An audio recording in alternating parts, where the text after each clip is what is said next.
Bismillahirrahmanirrahim. Assalamualaikum warahmatullahi taala wabarakatuh. Waalaikumsalam warahmatullahi wabarakatuh. Ya Ustazah Naziha. Okey, terima kasih bagi yang menjawab. Apa khabar semua?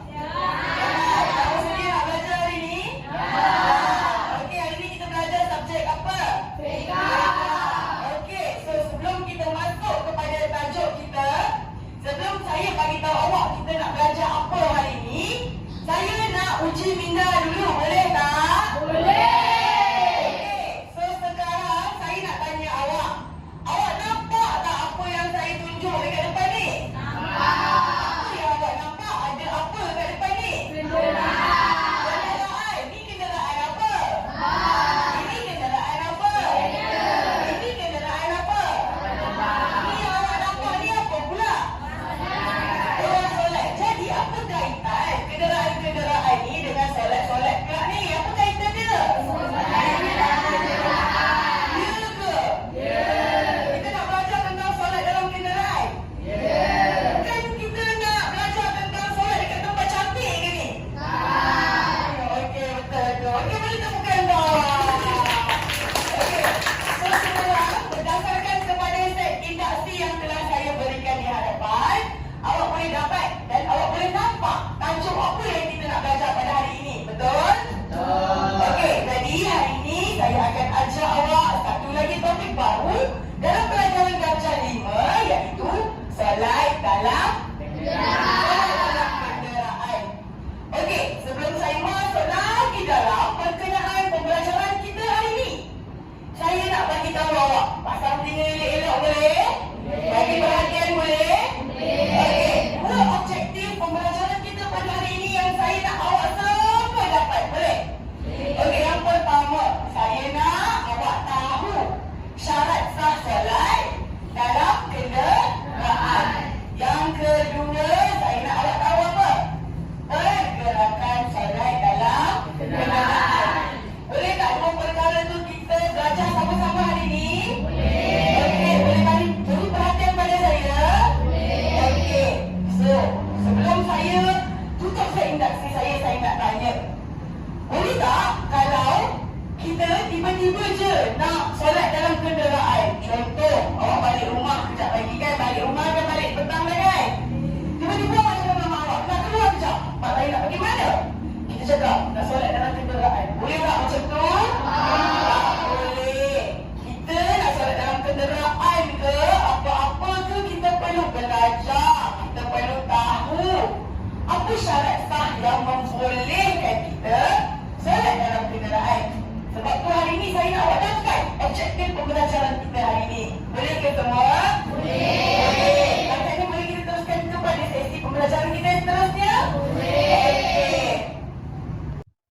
Kemahiran satu yang telah saya gunakan ialah set induksi. Melalui set induksi, saya telah memilih tayangan gambar menggunakan PowerPoint di hadapan kelas. Bahan bantu mengajar yang saya gunakan ialah projektor, laptop dan beberapa perkara yang lain. Saya telah memilih set induksi menggunakan tayangan PowerPoint ini adalah kerana untuk mendapatkan maklum balas daripada para murid-murid untuk menunjukkan minat mereka terhadap topik pembelajaran yang akan dipelajari dalam sesi tersebut. Dalam set induksi tersebut, saya telah memaparkan tayangan gambar berkenaan beberapa buah kenderaan dan juga beberapa murid ataupun individu sedang bersolat. Melalui gambaran tersebut, murid-murid perlu meneka apakah tajuk pembelajaran yang akan dilaksanakan pada hari tersebut. Murid-murid memberikan respon yang sangat baik berdasarkan gambaran yang telah diberikan. Respon tersebut telah membuka ruang baru untuk murid-murid untuk terus berfikiran kritis, untuk terus fokus dan berminat untuk mengetahui tentang tajuk yang dipelajari pada hari tersebut.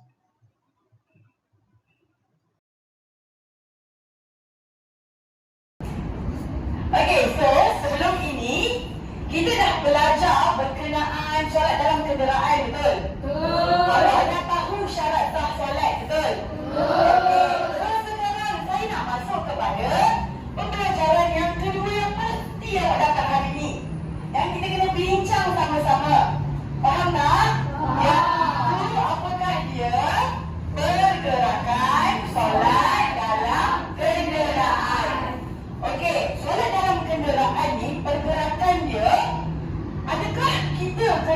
solat, macam mana kita solat dekat rumah? Awak rasa ya atau tidak? Okey, soalan saya yang kedua. Adakah awak rasa solat dalam kenderaan ni kita perlu berdiri dalam kenderaan kita tu? Ya ke? Kenapa pula tidak? Takut terjatuh. Okey, soalan saya yang ketiga. Bila kita dalam kenderaan, kita nak solat, macam mana kita nak ikut arah kiblat tu, awak tahu tak? Tak tahu? Tahu ke tak tahu? Okey. So, hari ni kita akan belajar sama-sama. Boleh? Okey. Bila kita cakap tentang solat dalam kenderaan, bilakah kita buat solat dalam kenderaan? Kita buat solat dalam kenderaan ini apabila ada dalam satu keadaan yang bermakna kita duduk di dalam jam yang sangat jam. Faham? Yang mana awak nak berhenti pun tak boleh. Nak pergi tandas buang air ke arah apa tak boleh. Tapi azan dah masuk ni. Allahu Akbar dah kan? Tapi awak tengok kiri, tak ada tempat nak berhenti. Tengok kanan, tak boleh. Kereta awak tak boleh nak ke depan, tak boleh. Ke belakang, tak boleh. Biasa awak terpilih awak hadap benda-benda macam ni. Ya. Pertama siapa yang dekat mana? Pantai Timur, betul? Tapi awak kena faham, bila dalam keadaan begini, awak dah rancang perjalanan awak baik-baik kan?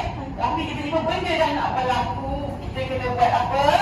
Kita kena mengutamakan solat kita terlebih dahulu. Okey, inilah pergerakan solat dalam kenderaan yang perlu awak faham, yang perlu awak tahu. Okey, pergerakan solat dalam kenderaan. Kebiasaannya kenderaan awak dalam keadaan duduk ke berdiri ke baring? Kalau awak dalam aeroplan tu apa? Kapal terbang. Pernah naik kapal terbang? Awak ada naik kapal terbang baring? Okey, tak ada. Okey. So awak akan duduk, betul? Jadi pergerakan dia bila awak dalam kenderaan, bagaimanakah keadaan dia? Duduk. Okey. Pergerakan dalam kenderaan, okey, saya tunjuk ini contohnya apa? Seat kenderaan awak. Macam mana awak nak duduk dalam kenderaan? Duduklah macam ni. Kalau awak berdiri, kalau awak dalam kapal terbang, jatuh. Kalau awak dalam kereta, tangan dia nak berdiri. Tinggi saya ni lagi tinggi daripada kereta. Macam tu. Boleh ke? Jadi kedudukan bila awak solat dalam keadaan dalam kenderaan, duduk je lah. Ikut pada kesesuaian kenderaan yang awak naiki. Faham? Tapi pergerakan dia awak kena tahu yang pertama apa? Niat. Lepas niat kita kena baca apa? Al-Fatihah. Lepas baca Al-Fatihah kita kena buat apa? Rukuk. Lepas rukuk kita kena buat apa? Iktidal dulu. Macam kita solat orang sakit cara duduk. Cuma beza dia kalau orang sakit dia duduk sebab sakit, tapi awak solat cara duduk sebab awak dalam kenderaan. Lepas je awak rukuk, awak iktidal. Lepas iktidal awak buat apa? Sujud. Lepas sujud awak buat apa? Kemudian buat apa? Membaca tayat akhir, dan akhir sekali apa? Memberi salam. Tapi rotation dia berapa kali? Sebab kita kena buat. Kalau sebut macam kejap je, buat je macam biasa. Kalau dia 2 rakaat, buatlah berapa rakaat? 2. Kalau dia 4 rakaat, buatlah 4 rakaat. Tetapi pergerakannya mengikut pergerakan solat yang telah saya ajar. Faham ke? Dapat ke? Betul? Okey, boleh saya test awak? Boleh. So awak tengok di hadapan. Di hadapan ada kuis sikit untuk awak. Okey, ini ialah pergerakan solat. Okey, saya nak bahagikan awak kumpulan lah.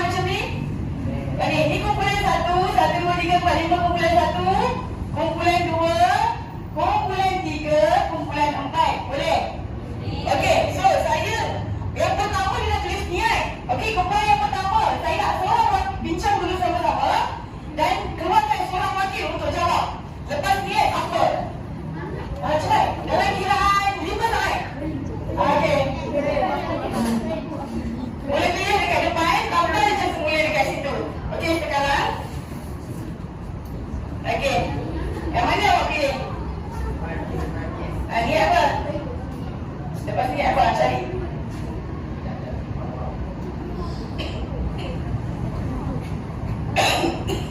Saya kurang sihat sikit. Okey, tampal je. Kat mana awak letak? Okey, kawan awak dah tampal. Okey, bagi tepukan untuk kumpulan satu. Okey, kawan awak yang pertama, yang kedua. Okey, tak apa. Seterusnya, kumpulan yang kedua. Saya nak awak lekapkan lepas pokok apakah jawapannya. Pilih. Yang mana satu? Okey, boleh tampal di hadapan mana jawapan awak. Okey, kawan awak buat tidak. Okey, berikan tepukan untuk kumpulan dua. Okey, wakil kumpulan tiga. Seorang cepat jemput datang ke depan. Lepas sujud apa? Cepat. Seorang je. Cakap Aisyah, saya memilih Aisyah. Beri tepukan untuk Aisyah. Okey. Sikit je lagi. Lagi dua je tinggal. Mana satu jawapannya? Ni. Okey, boleh tampal di hadapan. Okey, thank you. Good job, Puteri Aisyah. Berikan tepukan. Dan kumpulan yang terakhir. Dipersilakan. Satu. Jawapan yang terakhir. Apakah dia? Ada dua ni. Yang mana satu? Mana satu jawapan dia? Memberi salah. Okey, tampalkan pada jawapan awak. Okey, good job, Alisha. Okey, berikan tepukan untuk kumpulan yang terakhir. Okey, boleh kita cek sama-sama jawapan kawan awak? Boleh. Okey, yang pertama, ni dah betul lah kan? Sebab ustazah yang buat kan? Okey, ni jawapan kawan awak. Betul ke tidak? Betul. Nombor 3 ni memang dah ada kan? Nombor 4 ni betul ke tidak? Betul. Nombor 5 ni memang dah ada. Nombor 6 ni betul ke tidak? Nombor 7 memang dah ada. Nombor 8 betul ke tidak? Okey, semua faham ke? Boleh ingat? Boleh. Okey, good job. Berikan tepukan untuk diri sendiri. Kemahiran yang kedua yang telah saya gunakan dalam pembentangan video ini ialah menggunakan bahan bantu mengajar.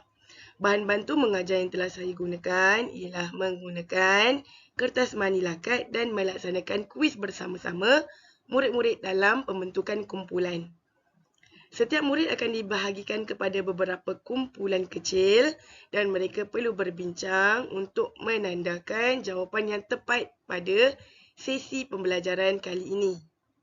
Setiap kumpulan telah menghantar wakil untuk menjawab soalan menggunakan bahan bantu mengajar kertas manilakat tersebut dan menampilkan jawapan yang tepat di papan putih di hadapan sesi kelas.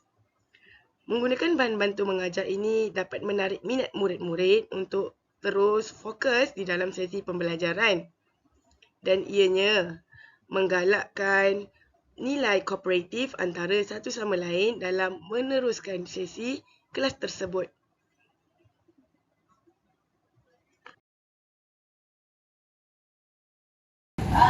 Okey, so semua pelajar-pelajar saya semua faham ke setakat ini? Okey, so masa kita pun tinggal beberapa minit. Okey, tapi sebelum saya habiskan sesi kita hari ini, saya nak tanya awak semua dulu. Setakat ni, awak jelas tak dengan penerangan saya? Jelas. Awak dah tahu tentang syarat sah solat dalam kenderaan?